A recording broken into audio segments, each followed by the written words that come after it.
The village in it with a map and a plan. No place too tiny for this determined man. Crossing the counties one by one, you'll see in every English corner a bit of history.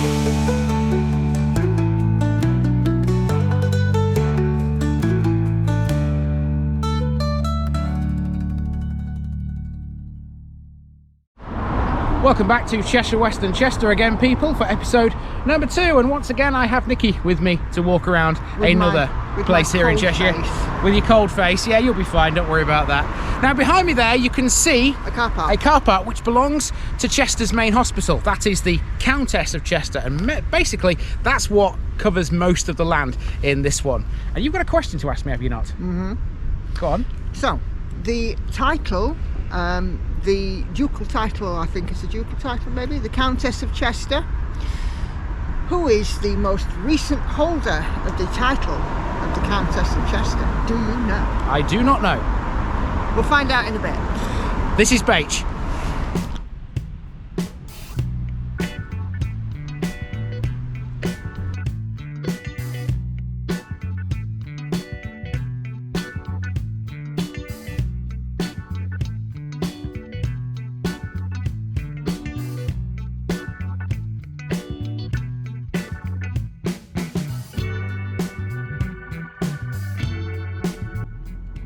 Bache, Valley Stream. Today on TVI, we're still in Chester and we've come north away from the city centre now to a parish in the suburbs. This is Bache, which combines with Moston and Upton by Chester to form a joint parish council. Essentially, there's no village here. Bache is an urban area, and although there are houses here, most of the parish is taken up by one landmark, Chester's Hospital. Named the Countess of Chester, it stands in an area that was initially occupied by Bache Hall and its associated parkland. Bache Hall was the centre of an estate, but today it forms part of the hospital itself and is used by the University of Chester. Bache Golf Club occupied land to the west of the hall. The name Bache comes from a large tidal lagoon that was once linked to the River Dee at Blacken. The area, which now lies under Liverpool Road and a supermarket car park, was slowly reclaimed and raised when the course of the river was diverted in the 1730s. The Chester Canal also cut off the watercourse in the 1780s. Its course can be traced from Bache Brook, which is now partially covered by the Deva Link, a highways relief road. Even though the hospital dominates the landscape now, the Bache name still lives on thanks to a few street names and the name of the local railway station just outside the parish boundaries. The hospital has been in the news in the last couple of years, and not in a good way. I will stress that in later parts of this video, viewers may find the content upsetting and disturbing. Exercise caution, folks. Let's go. Bache Parish is dominated by one of Chester's biggest and most important landmarks. This is the Countess of Chester Hospital, which is the main NHS facility for the city and the surrounding area. It currently has 625 beds, general medical departments and a 24-hour A&E unit. It's managed by the Countess of Chester Hospital NHS Foundation Trust, one of the first trusts of its kind in the UK, formed in 2004. The hospital has its origins in the former Cheshire Lunatic Asylum, which opened on part of the site in 1829. The name of the facility changed to the County Mental Hospital in 1921, then to the Upton Mental Hospital on joining the NHS in 1948. Latterly, it was known as Deva Hospital from 1950 onwards, in reference to the Roman name for Chester. Chester used to have at least 3 separate hospitals, including a Royal Infirmary and a City Hospital, but in the 1960s the decision was made to amalgamate them all together into a purpose-built site on Liverpool Road, adjacent to the county's mental hospital facilities. In 1968, this new site was renamed the West Cheshire Hospital. It gained a maternity unit in 1971 and a new general wing and A&E department in 1983. To all intents and purposes, in a matter of 15 years, the site had gone from being solely focused on mental health to serving the community for just about anything. In 1984, West Cheshire Hospital was officially renamed the Countess of Chester Hospital by Charles and Diana, who were at the time the Prince and Princess of Wales, but also Earl and Countess of Chester. In 1993, the Royal Infirmary site was eventually closed after its remaining departments were transferred to the Countess. The former City Hospital, which had become a 120-bed geriatric unit, was closed in 1994 after its services were taken over by the Countess in 1991. Since then, the Countess has had some notable milestones in its history. In 2007, it became the first hospital in the UK to completely ban smoking for both workers and patients. In 2014, a new 2-storey wing was opened containing a state-of-the-art 21-bed intensive care unit on the first floor, replacing the old HDU and ITU wards. Unfortunately, the hospital has had some much darker history in recent times. The trust that manages it came under scrutiny following a high-profile murder case. We'll talk more about that near the end of the video. Take this as a warning for what's coming up. Part of the hospital is undergoing a transformation at present. We got chatting to a couple of workmen who told us about a new building that's currently under construction. This footage comes courtesy of one of the guys who was happy to show us the inside of the building site using my camera.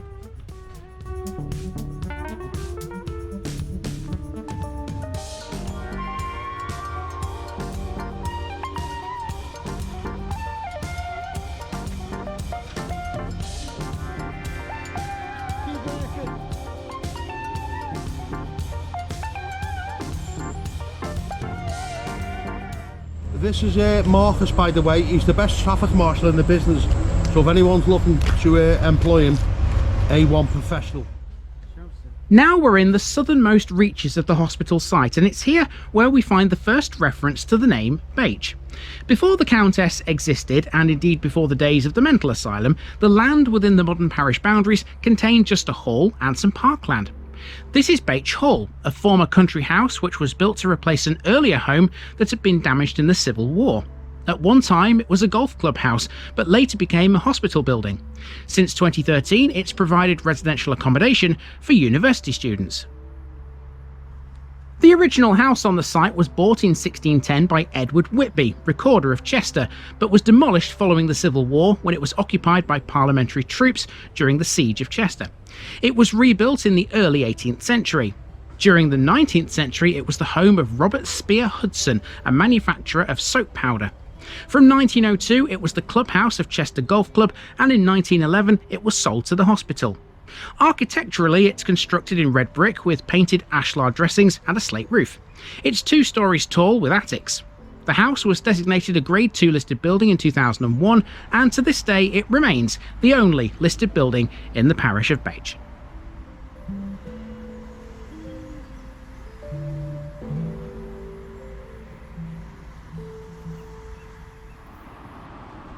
Now, there are some bits in Bache Parish that aren't hospital related.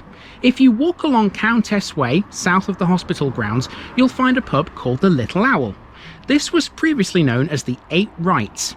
It's a large, open-plan pub that's popular with families in the summer due to its play area. Why did it have the name 8 Rights? Well, as it turns out, the 8 Rights are related to medicine. I'm sure every medical student in the world can recite these, but for those that don't know, they are the right person, the right time, the right medication, the right route, the right dose, the right procedures, the right records, and the right response. Just up the way from the pub is an Aldi store which was given the green light for construction in 2017. This is the 3rd Aldi the city has had to its name, and the company deemed it necessary to build in order to soak up the excess demand for the budget supermarket's goods. The other 2 Aldi stores in the city were, according to property director George Brown, too busy. The new outlet stands on the site of a former Mercedes garage. It created 40 jobs and £1 million a year in wages for local people. Even though its presence is generally seen as a good thing in the area, there were fears over an increase in traffic congestion once it was built. Aldi would therefore pay £650,000 towards highways improvements in the area to counteract those issues. Supermarket giants Tesco and Asda had objected to the store too, saying the new Aldi would pull too much trade away from them around the Sealand Way neighbourhood centre. The Countess of Chester name doesn't just apply to the hospital in these parts. Around the back of the facility there's a country park, which shares the royal name. This is a former landfill site which was given to a national charity called the Land Trust by the Homes and Communities Agency in 2012, along with £650,000 to convert the site into a managed open space for everyone. Additional funding was provided by WREN, a not-for-profit organisation that gives grants for community work. The result is a thriving green space with a mixture of woodland, grassland and wetland areas. The park was designed by John Sealer of Cheshire West and Chester Council, and it opened to the public in 2014. It was formally opened by Camilla Parker Bowles, who at the time was both Duchess of Cornwall and the Countess of Chester. This has kind of given away my question. So, in my lifetime, there have been 3 Countess of Chesters. The first one was Diana, Princess of Wales, because the Countess of Chester comes as a title alongside the Princess of Wales and Duchess of Cornwall, and there's a Scottish one that escapes me at the moment. Then the second Countess of Chester that's been in my lifetime has been Camilla, who is our current Queen Consort. Because she also held the title of Princess of Wales, although never used it, preferring to use the Duchess of Cornwall. So by elimination, we should all know now, shouldn't we? How many people have been Googling this? So the current Countess of Chester is Catherine, the Princess of Wales, because it goes with the Princess of Wales title. The park takes its name from the hospital and endeavours to promote health and physical exercise. It stretches to some 29 acres. It has a memorial forest allowing bereaved people to plant a tree in memory of a family member, regardless of whether they died at the hospital or not. The Chester Park Run takes place here every Saturday morning. Working alongside the Land Trust, the committed Friends of Countess of Chester Country Park group have undertaken various projects here. The Friendly Bench, a World War II memorial trail, and a rubbing plaques trail, to name a few, have become key parts of the site for visitors to engage with. The most recent addition to the site, organised by the Friends group, is artist Nikki Thompson's Cheshire Wonderful Wildlife Art Trail.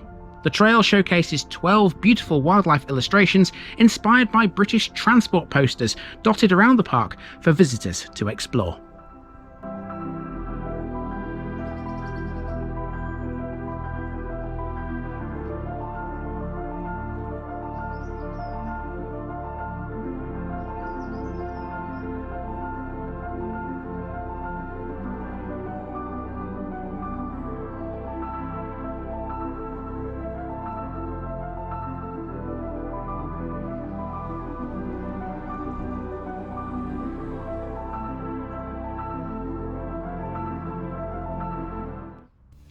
Now we're back in the grounds of the hospital, and this tower is next on our list. This was formerly the water tower of the old asylum that predated the establishment of the hospital. Not much now remains of the facility otherwise. A lot has been demolished in order to create a raft of brand new houses, some of which we've already walked through. From its inception in 1829, the asylum dealt with mental illness, although how it did so changed gradually from institutional confinement to medication and therapy. This made its wards less busy. Eventually, less than 5% of patients were kept confined in the hospital for treatment by the time it closed. The original block was known as the 1829 building, and that still stands too. The 1829 block consisted of a long front with 2 return wings. It was built on land purchased from the Egerton estate. The architect was W. Cole Jr. and the contractor W. Key of Neston. It was built in brick with stone dressings. Around the front courtyard there were stables, repair shops and a mortuary. The basements in the front section of the building housed the kitchens, brewhouse, storehouse and laundry. In the central section of the house there were the offices of the doctor and the matron and other staff quarters. At the rear were the exercise yards and a well. Initially, the asylum had accommodation for 90 patients, men in the south wing and women in the north. The patients slept on straw bedding and used unbreakable bowls, horn-feeding mugs and wooden spoons.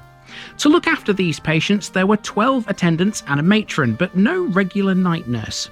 There were 2 doctors, Jones and Rose, but neither were resident or full-time.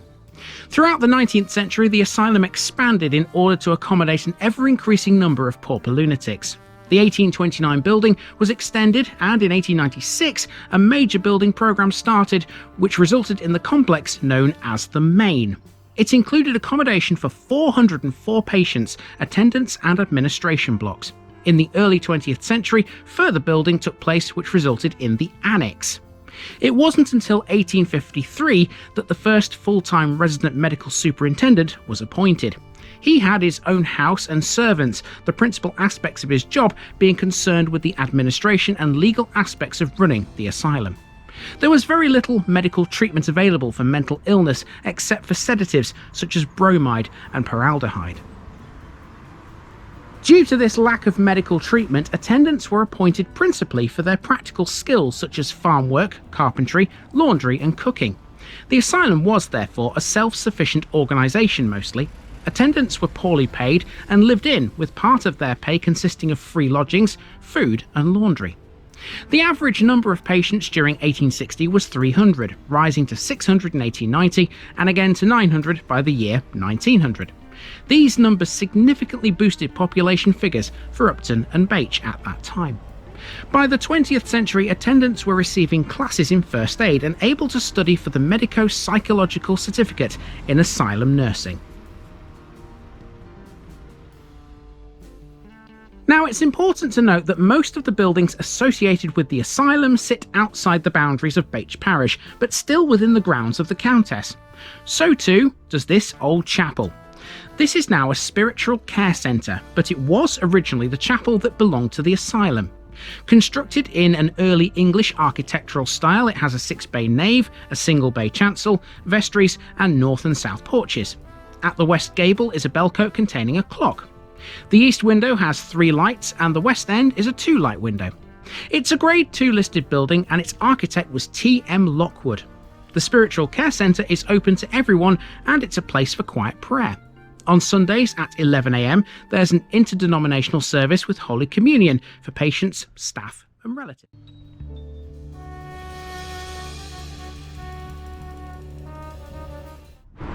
Okay, so we have completed our walk around the parish of Bache and around the Countess of Chester Hospital.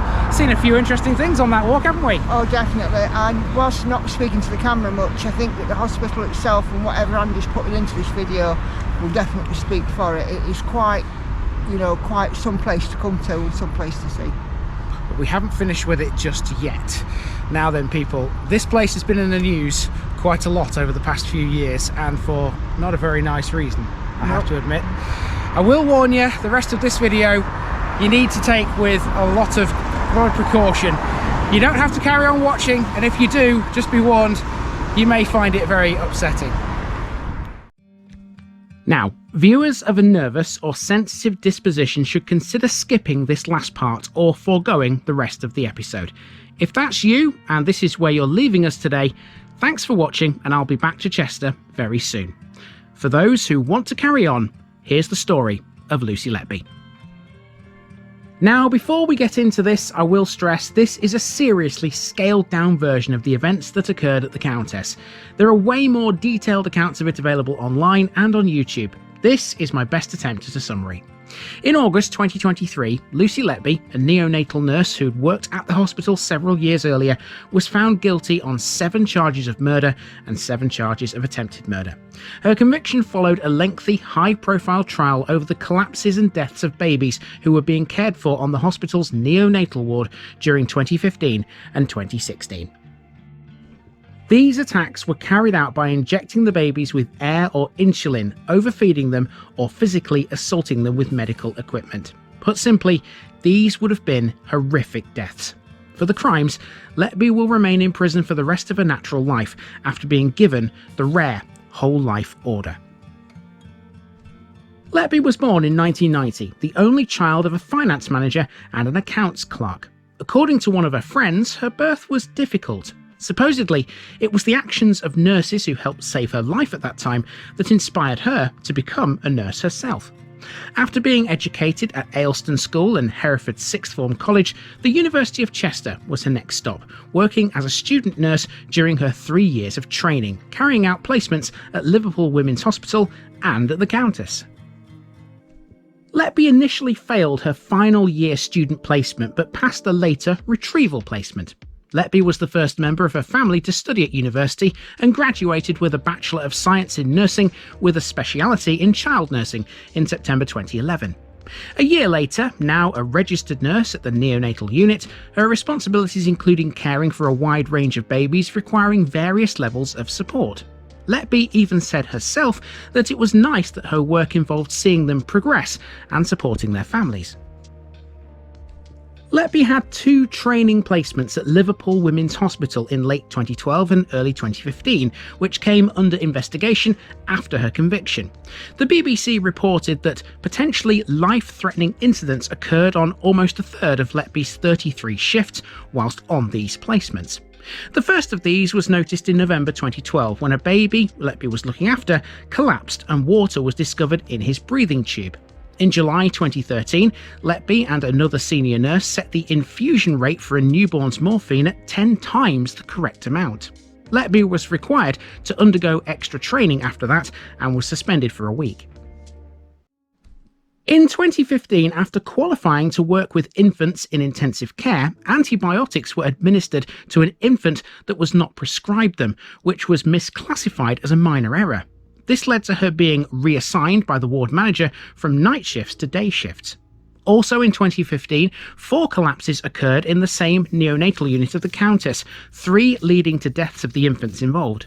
To put that into context, the unit typically saw only 2 or 3 deaths a year. Upon review, the committee classed these deaths as medication errors, but it was noted that Letby had been on shift for them all. Despite that, nobody formally voiced any concerns about her practice, but at least one man, who I've opted to leave unnamed, was suspicious. These suspicions were ignored by the hospital. Reports by the nationwide Embrace UK project found a neonatal death rate at least 10% higher than expected between June 2015 and June 2016. Additionally, the neonatal death toll in 2015 doubled that of the previous year. The same man phoned the duty executive in 2016 following 2 more unexplained deaths. These were in fact the 6th and 7th of their kind, as there have been at least 2 more in the intervening period. The duty executive insisted that Letby was safe to work. In September 2016, Letby herself raised a formal grievance about a transfer from clinical duties to the hospital's Risk and Patient Safety Office. This grievance was upheld by the board in 2017, which determined her removal had been orchestrated by consultants with no hard evidence. They were instructed to send a letter of apology to Letby as a result. Later in 2017, 4 consultants asked management to involve the police after receiving advice for further investigation from the regional neonatal lead. They then met with Cheshire Constabulary to raise their concerns. They argued that infant collapses are nearly always explainable. The Trust publicly announced the involvement of the police that May, stating that the move was to essentially rule out unnatural causes of death. The investigation was designated Operation Hummingbird and it lasted a year. There were several hypotheses suggested for the deaths, including natural occurrence, organic reasons, a virus, and of course inflicted harm. Letby remained on clerical duties until her initial arrest in 2018, and from then on the newspapers took over. Letby was charged in late 2020 with 7 counts of murder and 15 counts of attempted murder in relation to 17 babies, to which her plea was not guilty. Prosecution evidence included her presence at a high number of deaths, 2 abnormal blood test results, and skin discoloration interpreted as diagnostics of insulin poisoning and air embolism.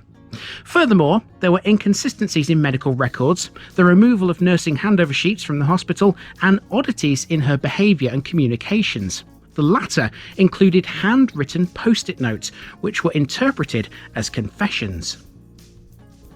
Searches of both her home and that of her parents uncovered the notes in her handbag. They were written in Letby's handwriting and included fragmentary phrases such as "Help," "I'm sorry that you couldn't have a chance at life," "I don't want to do this anymore," "Not good enough," "Why me?" "I haven't done anything wrong," and "We tried our best and it wasn't enough." The 3 most damning, though, read, "I am evil, I did this," "I killed them on purpose because I'm not good enough to care for them," and "I don't know if I killed them, maybe I did, maybe this is all down to me." The trial was all over the British media in 2023. It culminated in August, when the jury found her guilty of 7 murders and 7 attempted murders. The government commissioned an independent statutory inquiry into the circumstances surrounding the deaths, which began its hearings last September. At the time of writing, Letby is still under investigation for further cases. There can be no denying, whatever the actual total of infant deaths, Lucy Letby is undoubtedly one of the worst serial killers in British history and will never be released. Now, just before we bring this episode to a close, it is worth a mention that Bache also has a railway station too, but that's also over the parish boundary. You can see the station, we're on it here. We're about to travel into Chester to do some other little bits while we're here. We're using the Merseyrail service, have tickets here, £5.40 return. So we're going to head into Chester and see what's what. If you made it to the end of this video, thank you for sticking around. That was one of the hardest things I've ever had to write, and it can't be an easy watch for you. On a more positive note though, that's 2 down in Cheshire West and Chester now. We've still got lots more to cover, and I'll be back in Cheshire again very soon. See you later, everyone.